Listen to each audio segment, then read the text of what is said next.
So it's the day after Election Day. Results are still coming in. There's no clear winner at this point. My guess is that you aren't feeling particularly certain or powerful right now.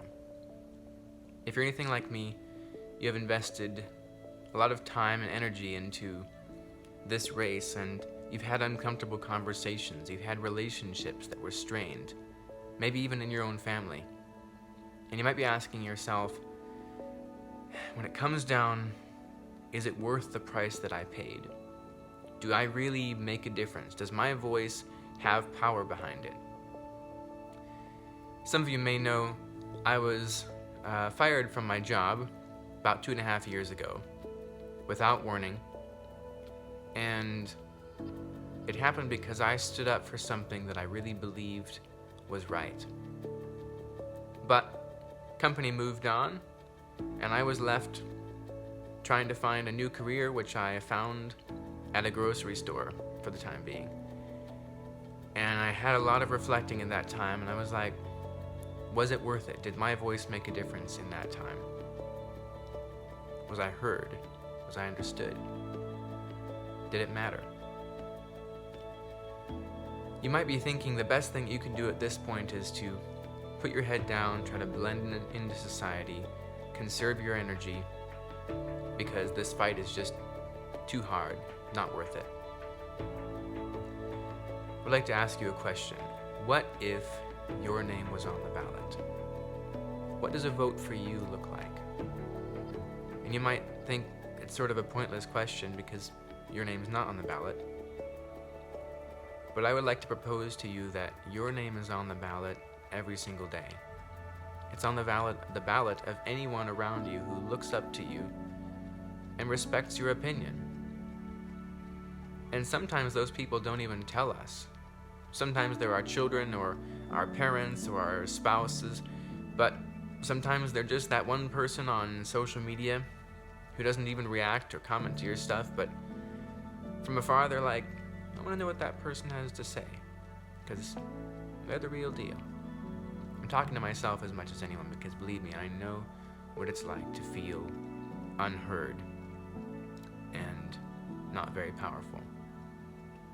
But as I said, after I got fired from this job, I spent a lot of time reflecting and thinking about what does that mean. And as time went by and I started to think about it more, I started to feel this strange sense of accomplishment.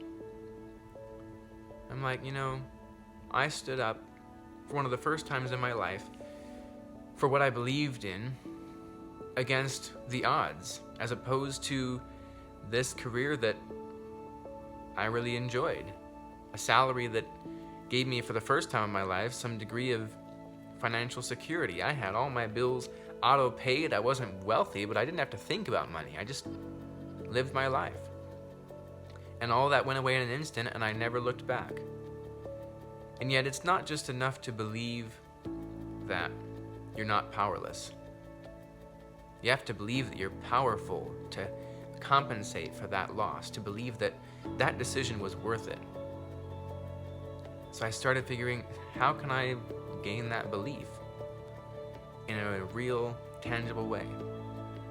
So I came up with 3 things. You know me, I like these lists of 3. I'll give them to you quickly here.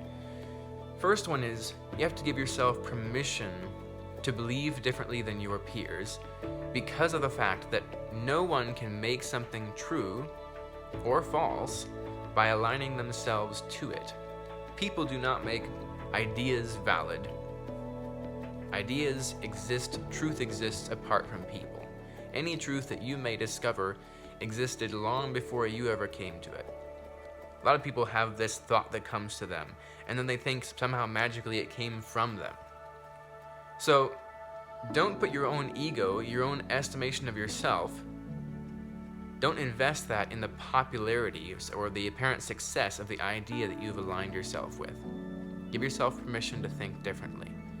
Second thing, when you have this thought, you have to question it, you have to develop it and grow it and build a foundation under that belief. How do you do that? You start investigating this idea. How has it served not only me, but other individuals and humanity in general? over a long period of time.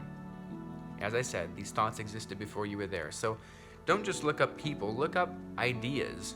Different people that had these ideas in common. What does this idea, what does this truth, how does it affect society? You know, the Bible says the truth will make you free. How has this truth liberated people in the past? And once you develop that foundation behind this idea, that you're convinced that it's a liberating truth, then give yourself the permission to share it with people.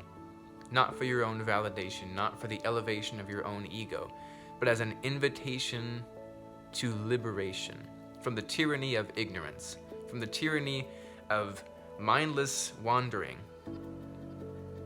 You have the gift to pass that on. And giving yourself that opportunity, it will give you that confidence in yourself. It will give you that self-worth, because you realize, I can be of a service to humanity through having an independence of thought. Martin Luther King Jr. said, "Freedom is never granted by the oppressor. It must always be demanded by the oppressed." This includes freedom of thought. So don't wait for someone else to give you that permission to think differently, because it'll never happen. Give yourself the permission and the privilege to think differently. Develop a foundation under that thought. Become firm in it, and then share it with others as an invitation to the freedom that that truth has brought you. If your knowledge leads to learning, if your learning leads to knowledge, you just become a fool. If your learning leads to action, you can change your life, and you can change the world as a result. That's the message I have for you today. In response to this election, give yourself that freedom to think differently, regardless of what the results end up being. Develop a foundation under that and live that freedom. Share it not for your own elevation, share it as a way for people to be set free. Hopefully that helps you. I look forward to seeing you the next time, and until then, stay safe, stay powerful. God bless. Bye-bye.